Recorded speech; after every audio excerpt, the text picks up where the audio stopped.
Hi, Simon. Welcome to the channel. And today I am, of course, at Flight Sim Expo 2023, and it's been an amazing experience so far. Super excited about this interview. This is Tim. He is the president of VATSIM and Virtual Air Traffic Control.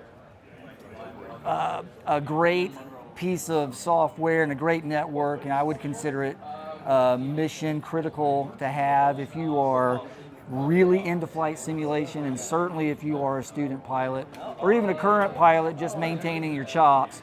And so, Tim, tell us a little bit about the history of VATSIM and what's going on today. So a couple of years ago, we celebrated our 20th anniversary. Wow. And before VATSIM existed in its current sort of state, there was a network before called SATCO. Okay. So the people who started VATSIM came out of SATCO. It's always been free. It always will be free. Okay. And we're essentially a big online network that brings together virtual pilots and virtual ATC. So when you connect to the network as a pilot, the expectation is that you are going to act like a real pilot and interact with our ATC who are trained to be just like real world ATC. And whether you're in the United States or Germany or Australia, you will be flying with people who are trained in their local procedures from those local areas. So if you connect in Germany, you're likely talking to somebody in Germany. And so it's just this really great network of aviation enthusiasts that come together to simulate real-world aviation. It's fantastic. I think so too. I remember one night I was listening in, and there was, I couldn't tell by, because I couldn't see him, but by his voice, he sounded like a very young man, and he was flying a large, like an airliner, and given complicated instructions. He was reading back complicated instructions. I was very impressed. Well, we partner with a whole bunch of virtual airlines. Okay. And we also have a whole bunch of pilot training organizations.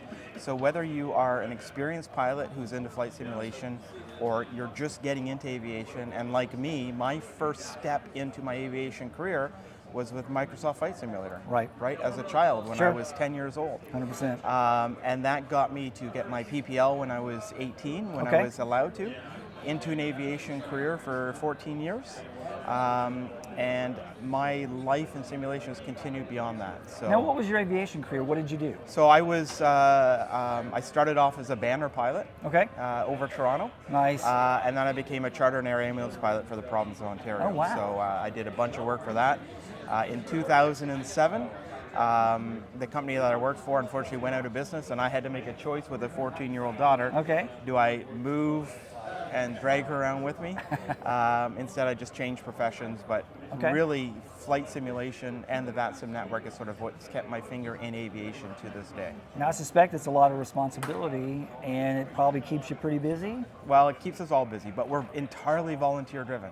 So no one is paid to volunteer on this network. And I have an amazing team of Board of Governors volunteers, and then through them volunteers across the entire network. So everybody who's here in this room, some of which I'm meeting for the first time, some of which I've seen at other people. You know, we've got Fort Worth and Houston Center over here, Atlanta, the West Coast, and you know, Jacksonville has sent a lot of their senior people here. So throughout the entire weekend, we're going to be providing live ATC live from Flight Sim Expo, which we've done all 4 years that this has gone on. So now, when the pandemic came along and people were stuck in the house, I kind of feel like, and times with the release of Microsoft Flight Simulator 2020, holy cow! What a boom! Did you guys see a lot of new pilots? Our growth was unprecedented in that time, right? And we partnered with Microsoft Flight Simulator when they came out. They actually released a video encouraging people who had bought the platform to join the network, and at a place where you could, you know, do exactly what we talked about, which is simulate real-world aviation. With it became growth challenges, of course, right? We do expect a certain level of competency from pilots when they're joining the network. It's not a place to join and fire up somewhere and just fire off and disrupt everyone around you, right? So we have a dedicated staff of supervisors that are online all the time, that are sort of directing people to our education places, explaining to them what the network is about, and making sure that they can become a valuable partner and member of our network. So, and there's a lot of resources, YouTube, the VATSIM website. to get training, and which is great. What do you think moving forward or looking forward? What's the big challenges ahead? What's the big goals for what's coming? What's the roadmap? Our roadmap is just increasing our stability of the network.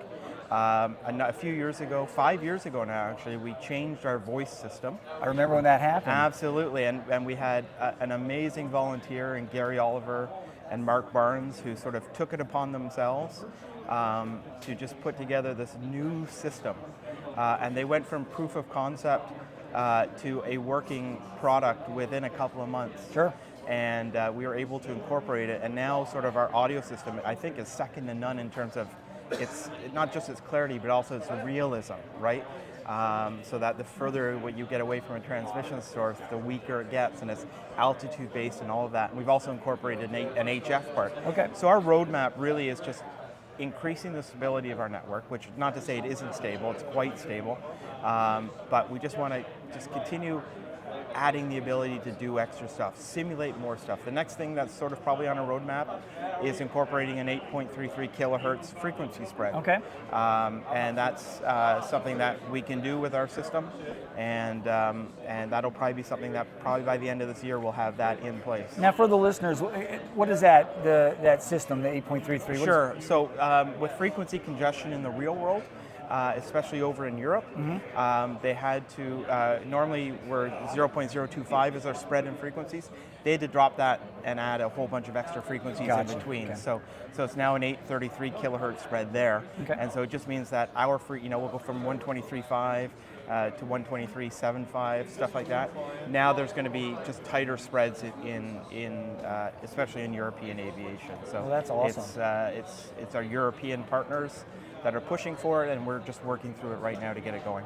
Perfect. Yeah. Well, Tim, thanks for your time. I understand really you've got a controller that I'm going to be able to talk to in a little bit, so we'll get that teed up. But again, on behalf of Flight Simmers, we appreciate your efforts, and I do think, there's a lot of vendors here, there's hardware here, there's yokes and pedals and all kind of stuff, screens, but the one thing that really takes flight simulation to the next level are organizations like VATSIM. That's where it really gets real.